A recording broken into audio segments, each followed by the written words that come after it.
se a gente parar para olhar a arquitetura pode ser uma espécie de diagnóstico histórico para a gente observar de que maneira o consumismo, que é isso que a gente pode chamar de psicopatologia social hoje, ela se inscreve no nosso mundo atual. Se a gente olhar para a história, na Idade Média, por exemplo, mestre Aro, as igrejas eram as edificações mais altas, né? Depois do Iluminismo, os castelos, na medida em que os reis ganham espaço dentro da conjuntura social, os castelos superam as igrejas. E hoje, se a gente parar para olhar, são os shopping centers e são os grandes prédios de escritórios, as edificações mais altas. Então, a arquitetura pode ser uma espécie de vetor para que a gente faça esse diagnóstico de que não só o consumo, mas, sobretudo, o mercado, né, isso que a gente pode chamar de neoliberalismo capitalista, acaba se colocando como uma imposição, como uma espécie de algo que não se pode fugir, algo do qual, ainda que você seja rípido contra, você não foge. Aquilo que está no ar e que você, ainda que use máscara, não consegue deixar de respirar. Essa ideia de cultura do consumo, gente, não está longe de nós, não está muito longe de nós, vem do século XIX, né? A gente consegue localizar isso no tempo e no espaço, então século XIX, na Europa, especificamente. Nascem as primeiras lojas que vendiam coisas usadas, nascem as primeiras ideias de cartazes fazendo promoção de qualquer coisa, né? E nascem as primeiras vitrines, isso que para nós é hoje muito banal, nasce há 150 anos atrás. Então, se a gente parar para olhar a Revolução Industrial e a ideia de que existe uma linha de montagem, né, e uma espécie de divisão do trabalho pensada para que essa linha de montagem, né, todo mundo aqui deve ter visto pelo menos trechos do Tempos Modernos, do Chaplin, né? Então, essa ideia de linha de montagem e de divisão do trabalho é que está, digamos assim, no nascedouro desse negócio que a gente hoje está aqui discutindo, que é o consumo e o consumismo. Por que está no nascedouro? Porque, na medida em que se acelera a produção, como rebote disso, como efeito refratário a isso, eu tenho que também estimular a que essa produção seja consumida. Se produz de maneira rápida, é necessário consumir, senão não precisaria produzir rápido. Então, isso associado a uma espécie de efeito, eu diria assim, efeito alucinógeno que começa a nascer nos anos 50 do século passado, com a publicidade e propaganda. Tem um seriado bacana no Netflix que chama Mad Men, não sei se alguém já viu, que conta mais ou menos o início da publicidade e propaganda, né? E tem esse efeito alucinógeno, sedutor, a publicidade está sempre permeada por isso.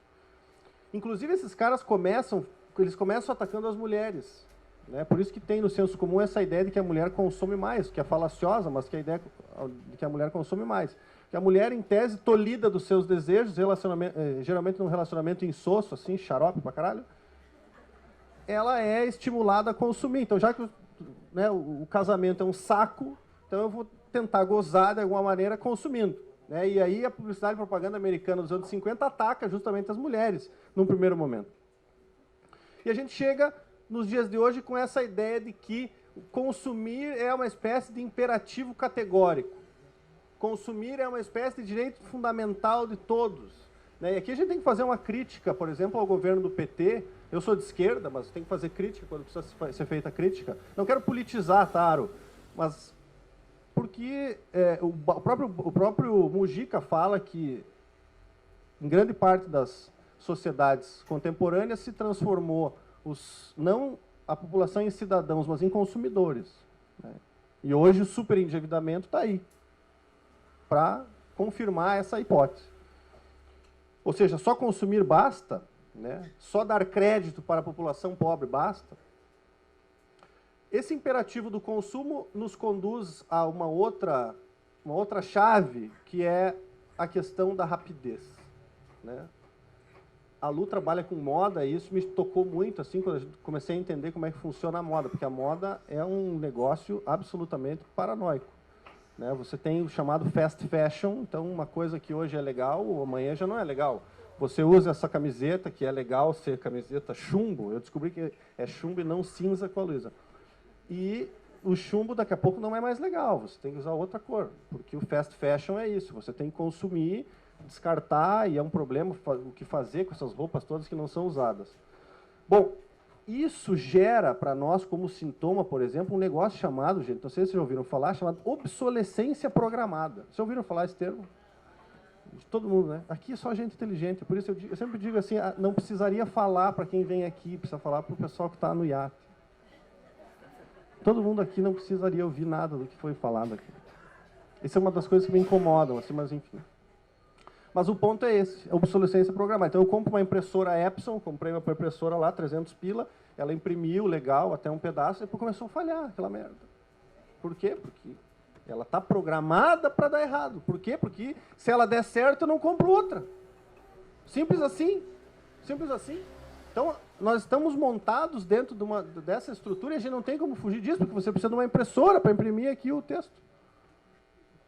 Você precisa comprar a roupa para poder não precisar da roupa e ter que comprar outra depois. Claro que isso é bacana, é charmoso dizer assim, é muito consumismo, não é legal. A gente olha para o Mujica, por exemplo, que é um cara que defende o anticonsumismo, e ele diz que as pessoas consomem, na verdade, não é dinheiro, não são produtos, é tempo de vida, porque você precisa gastar um tempo da tua vida para trabalhar, para conseguir a grana para consumir. Então, você, na verdade, não gasta grana, você gasta tempo de vida. Ele descobriu isso depois de 15 anos preso na ditadura militar uruguaia. Se vocês pararem para pensar, eu estava fazendo esse esforço, assim. Vamos pegar uma família margarina. Tá? Um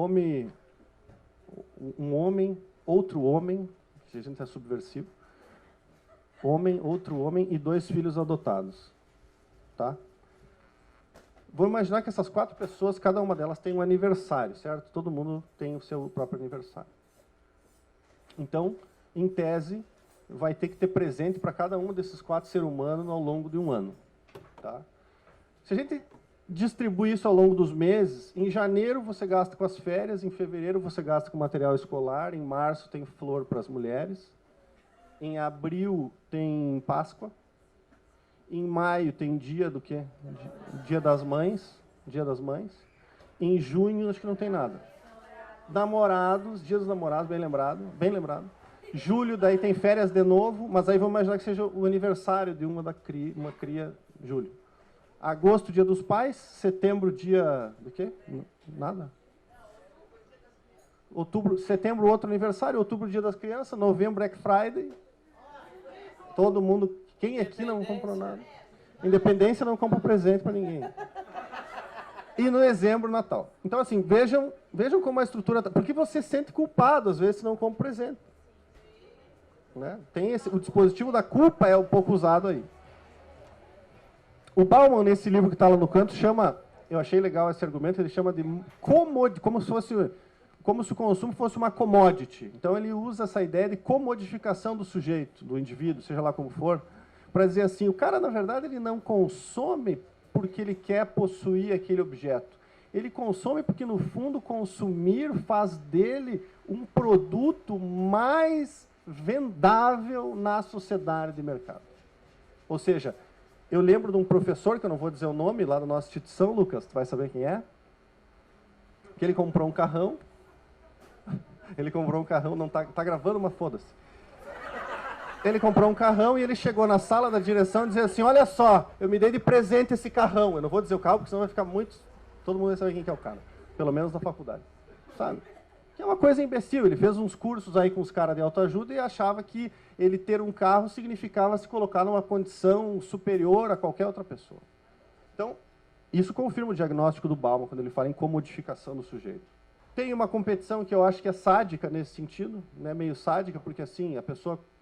ela compra uma bolsa, ela compra um carro, daí ela sente um certo prazer em diminuir o outro que não tem aquilo. Então, é uma espécie de sadismo. A pessoa, o workaholic, né, ele trabalha tanto que daí ele chega no final do dia e diz assim, porra, eu trabalhei tanto que eu mereço me dar um sapato. Né? Então, é o álibi do consumo. Tem um outro argumento que eu acho que é tocante. A Márcia Tiburi escreveu um texto hoje, saiu na revista Cult, em que ela fala exatamente isso. Esse argumento me copiou. Mentira. Eu copiei ela. Mas ela usa esse argumento da infantilização, né? De como, por exemplo, o consumismo ele ataca primeiro as crianças. Primeiro as crianças. Né? Nesses canais Discovery Kids, assim, que eu tive o desprazer de ver quando vou visitar minha sobrinha, cara, o comercial desses negócios é um troço absurdo, assim. É um bombardeio em cima das crianças, fudido, para que as crianças... Então, a coisa já começa muito cedo. Já começa muito cedo. A Márcia Tiburi diz assim, um desejo rápido para satisfazer uma falta de maneira mágica. Essa frase que ela usa. Tem uma doença, um transtorno, a psiquiatria gosta de CID, gosta de... Né, essas coisas, de classificar as coisas, que chama oneomania, né, que é a compulsão por consumo. 3% dos brasileiros têm esse transtorno, a gente olha, 3% é pouco, mas são 6 milhões de pessoas, 3% dos brasileiros, é bastante coisa. E aí, assim, para não me estender também, porque a ideia é a gente ouvir vocês, tá bom, se esse negócio chamado consumismo, né, que é talvez o excesso do consumo, não dá para viver sem consumo, né, acho que isso ficou claro, não dá para viver sem consumir. Mas se essa overdose de consumo que se transforma em consumismo, ela é talvez um mal a ser combatido, a pergunta pode ser, o que fazer? O que fazer? Né? E eu queria dar algumas sugestões que não são minhas, mas que apareceram sobretudo nesse livro aqui, que é daquela ativista russa que tocou uma música dentro de uma igreja em Moscou, falando mal do Putin, e foi presa pelo Putin. Né? Ficou 2 anos numa prisão e ela relata, é um livro belíssimo, recomendo para todo mundo. E ela diz 5 estratégias, ela fala em 5 estratégias para que se possa fazer o que ela chama de ativismo monetário. Tá? Primeira delas, 5, daí eu encerro. 5, o dinheiro que nós gastamos em determinados produtos endossa a fabricação, o modo de fabricação e o jeito como esses produtos estão colocados na praça. Então, se você comprar uma camisa na Zara, por exemplo, eu já comprei, você vai estar, de alguma maneira, incentivando, estimulando que aquele modo de produção, que é, de alguma maneira, escravagista, seja mantido e levado a cabo. Então, é melhor, talvez, comprar uma camisa lá do pessoal da Praia Brava, né? Brava, Amores, tal, do que comprar uma camiseta na Zara. Porque, ainda que não seja, sei lá, não sei como é que é a produção deles, não sei. Mas, enfim, é brasileiro e tal. Segundo, é necessário viver dentro das nossas possibilidades econômicas. Isso é triste, né? Especialmente para quem ganha pouco.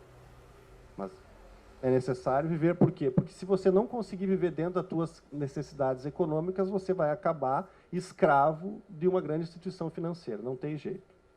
Terceiro, evitar cartão de crédito. Para mim, a maior balela que existe é você achar que o dinheiro do cartão de crédito é um dinheiro que é seu. Porque a ideia de se pensar que o dinheiro do cartão de crédito é nosso, que o limite de qualquer porcaria dessas de banco é nosso, é justamente isso que se busca, porque na medida em que você cai 10 pila no cheque especial, você está pagando 9% de juro. E aí você se tornou escravo, porque isso é cumulativo, todo mundo sabe, quem já caiu no cartão, quem nunca. Né? Quarto, controle de gastos. Controle de gastos. Isso é uma coisa bem de neurótico, eu acho, né, Flávia? Mas controle de gastos, planilha Excel. Tem que fazer planilha Excel para ver quanto você gasta, em que você gasta. E aí ela cita no livro o exemplo do cafezinho. Só vou tomar um cafezinho, 3 pila, 4 pila. Né? Se você somar os 3, 4 pila ao longo de um mês, você vai ver que daqui a pouco é um valor considerável que você não pode desprezar. 5. Repensar gastos é repensar o que se faz para ter dinheiro para gastar. Então, na medida que você faz tudo isso, depois você consegue pensar, bom, talvez eu queira deslocar esses 100 reais de cafezinho que eu estou gastando no final do mês para comprar uma brusinha. Tudo bem, se teu desejo for uma brusinha, está tudo ótimo. Tá?